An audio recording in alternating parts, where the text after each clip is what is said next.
మరి బైబిల్లో ఉన్న భక్తులందరూ కూడా దేవుని యందు సహవాసం కలిగి దేవునితో కలిసి నడిచారు కాబట్టి ఆయన కృప గురించి అందరికీ తెలుసు. ఎవరికి? బైబిల్లో ఉన్న భక్తులందరికీ తెలుసు. మరి దావీదు మహారాజుని దేవుడు నా ఇష్టానుసారుడైన వాడు అని దేవుడు ఎన్నుకున్నాడు.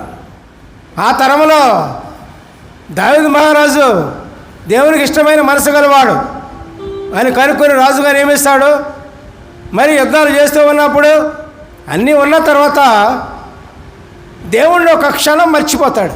మర్చిపోయి ప్రవక్తతో ఏం చెప్తాడంటే, దావీదు నా సైన్యం ఎంత ఉందో లెక్కబెట్టు, నా గుర్రాల బలం ఎంత ఉందో లెక్కబెట్టు, నా ఏనుగుల బలం ఎంత ఉందో లెక్కబెట్టు, నా యొక్క హంగు ఎంత ఉందో లెక్కబెట్టు అంటాడు.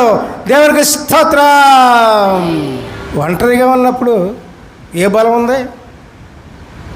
సింహాలను చంపాడు. గొలియాత్ అనే గొప్ప బలవంతుడిని చంపాడు. ఎన్నో గొప్ప గొప్ప కార్యాలని దేవుడు సహాయం చేత దావీదు జయించాడు. అటువంటి దావీదు చివరిలో కొంచెం మనసు ఇదైపోయి ఏం చేశాడంటే సైన్యాన్ని లెక్క పెట్టమంటాడు. అందుకు దేవునికి కోపం వచ్చి 3 శిక్షలు వేస్తారు. 3 శిక్షల్లో ఏ శిక్ష కోరుకుంటావో నీవు చెప్పు అంటాడు. ఆ ఛాయిస్ని దేవుడు ఈ దావీదుకే వదిలేస్తాడు. అప్పుడు దావీదు ఏం చేస్తాడు? బలవంతమైన రాజులను తీసుకొచ్చి వాళ్ళ సహాయం కోరుకుంటాడా? దేవుని మనసు గలవాడు, దేవునికి ఇష్టానుసారుడు. ఇక్కడ ఏమని ప్రార్థిస్తున్నాడో ఆపద వచ్చినప్పుడు చూడండి ప్రియులారా, మనందరికీ మాతృక ఇది ఉదాహరణ. ఏం చెప్తున్నాడు ఇక్కడ?